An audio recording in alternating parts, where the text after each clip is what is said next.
मेरे मीठे बच्चों, तुम मुझे ईश्वर, अल्लाह, शिव, यहोवा, गॉड आदि नामों से पुकारते हो। तुमने मेरे लिए मंदिर, मस्जिद, चर्च एवं गुरुद्वारे बनवाए। तुमने वेद शास्त्र और कई प्रकार की धर्म पुस्तकें लिखी। मेरे पास पहुंचने के लिए तुमने पूजा, अर्चना, तप आदि किए। तुमने मेरे नाम पर अनेक युद्ध किए और मेरे लिए कई त्याग व बलिदान दिए। लेकिन दुर्भाग्यवश न तो मुझे कोई भी प्राप्त कर सका और न ही मेरे पास पहुंच पाया। वास्तव में मुझे जानने से पहले तुम्हें ये जानना और महसूस करना है कि तुम स्वयं कौन हो। तुमने अज्ञानतावश स्वयं को भौतिक शरीर मान लिया है, इसलिए तुम जाति, धर्म, रंग, भाषा व राष्ट्रीयता के नाम पर भेदभाव करते हो।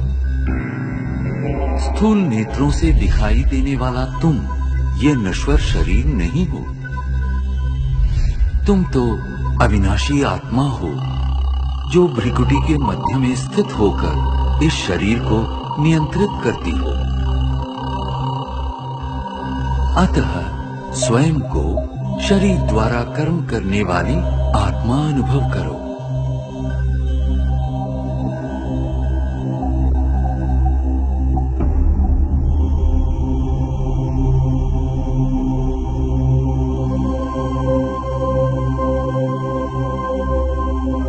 अब कुछ क्षणों के लिए सांसारिक बातों व उनके वातावरण से स्वयं को अलग करो।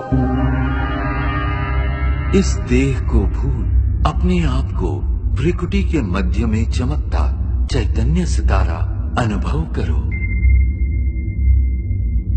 वास्तव में तुम यही हो, अति सूक्ष्म ज्योतिर्बिंदु आत्मा। अब क्रमशः तुम्हारी यात्रा आरंभ होती है। इस भौतिक दुनिया और देह से ऊपर उठकर नीले गगन की ओर।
सूर्य, चंद्र, तारागणों से भी पार अब तुम एक सुनहरे प्रकाश युक्त दुनिया में पहुंच चुके हो।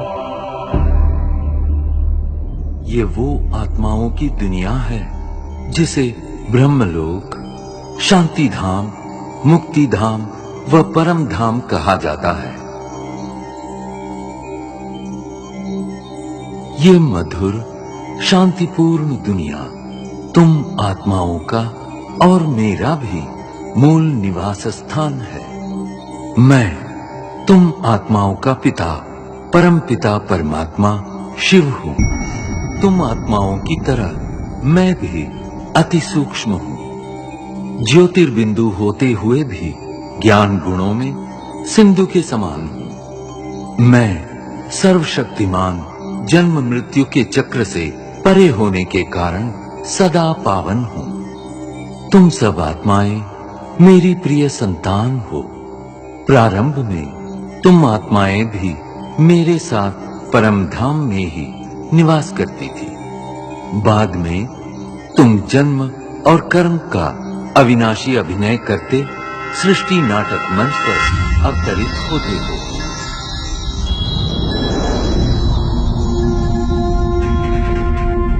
ये अनादि अविनाशी नाटक सतयुग, त्रेता युग, द्वापर युग और कलियुग 4 युगों में विभक्त है। प्रत्येक युग की अवधि समान रूप से 1250 वर्ष है और इस कारण पूरे कल्प की आयु 5000 वर्ष है। हर 5000 वर्ष में इस सृष्टि चक्र की हूबहू पुनरावृत्ति होती रहती है।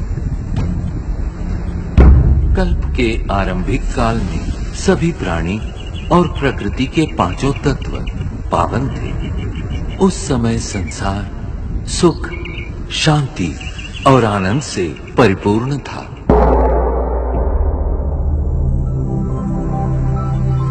यही वो समय है जिसे सतयुग और त्रेता युग के नाम से जाना जाता है,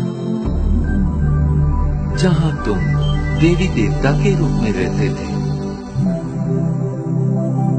इस 2500 वर्ष की अवधि को स्वर्ग, वैकुंठ, बहिष्ट, जन्नत, पैराडाइज आदि नामों से जाना जाता है। सतयुग अर्थात स्वर्ण युग में श्री लक्ष्मी और श्री नारायण का अटल अखंड राज्य था। तत्पश्चात त्रेता युग अर्थात रजत युग में श्री सीता एवं श्री राम ने राज्य किया।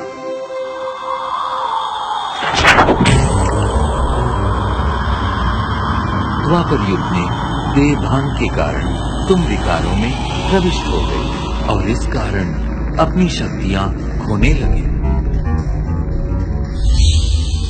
इस अवधि में भिन्न भिन्न धर्म पिताएं आए और अपना धर्म स्थापित किए। प्रारंभ में इन धर्मों की स्थापना सारी मानव जाति को एक सूत्र में बांधने और उनका सही मार्ग प्रदर्शन करने के लिए हुई थी।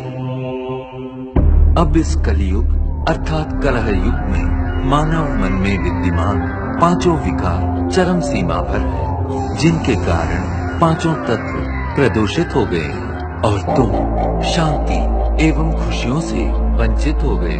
परिणामतः दुख, अशांति के दलदल से मुक्ति पाने के लिए तुम मुझे पुकारने लगे। यदा यदा हि धर्मस्य ग्लानिर्भवति भारत अभ्युत्थानम् धर्मस्य तदात्मानं सृजाम्यहम् परित्राणाय साधूनां विनाशाय च दुष्कृताम् धर्म संस्थापनार्थाय संभवामि युगे युगे। जब जब धर्म की ग्लानि होती है एवं अधर्म व पाप में वृद्धि होती है, तब तब सत धर्म की स्थापना और श्रेष्ठ विश्व नव निर्माण हेतु मैं धरती पर अवतरित होता हूँ। इस दिव्य व पावन अवतरण के काल को संगम युग कहते हैं। कलियुग और सतयुग के संगम का ये समय अत्यंत कल्याणकारी है। गीता में दिए इन वचनों के अनुसार अब भारत भूमि पर मेरा अवतरण हो चुका है। प्रजापिता ब्रह्मा के साकार मानवीय तन में मैं प्रविष्ट एवं सन्निविष्ट होकर सहज गीता ज्ञान एवं राजयोग द्वारा तुम आत्माओं को पावन बनाने का महान कार्य कर रहा हूँ।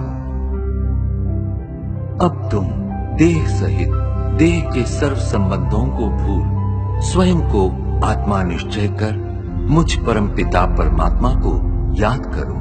यही राजयोग है जिसके द्वारा तुम्हारे जन्म जन्मांतर के विकर्म दग्ध होंगे और तुम सर्वगुणों एवं सर्व शक्तियों से संपन्न हो जाओगे।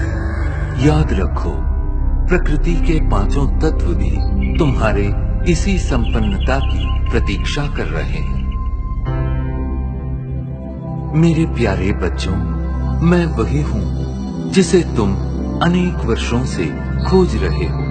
मैं तुम्हारा अनादि पिता हूँ। मैं जो हूँ, जैसा हूँ, मुझे भली भांति पहचानो और मेरी श्रीमत पर चलो, ताकि आने वाले स्वर्णिम युग में तुम अनेक जन्मों का श्रेष्ठ भाग्य प्राप्त कर सको। ओम